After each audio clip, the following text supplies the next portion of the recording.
So if you know me or you've been to my office, you probably know that I love national parks. If you haven't, you're welcome to stop by my office and you'll quickly see evidence of my love for national parks.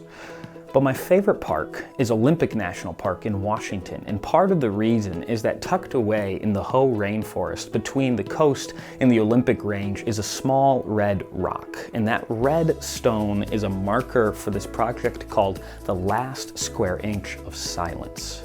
And the idea is that there are very few places in the entire world that don't have some kind of man-made noise. And so it's here in Olympic that there's a noise preservation campaign that is taking place to protect that singular square inch and to keep it naturally silent. And that natural silence actually has profound ecological benefits, that the preservation of noise affects the actual life of whales and frogs, the birds, even the trees, plants, and rivers. The preservation of silence has physical benefits.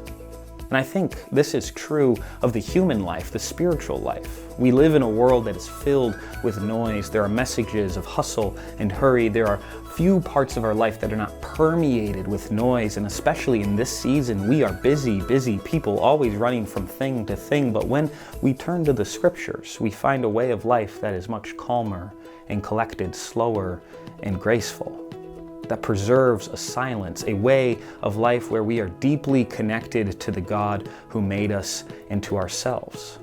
And friends, we want to be able to sit in that silence enough to hear the still small voice of God. And as Josh said in the sermon last Sunday, to be prompted by the Spirit in that space, to take time to slow down, to sit in the silence, in the presence of God. There's a line from a spiritual director that I've heard, and he says, "It is in the silence where we experience what the Trinity is like on the inside."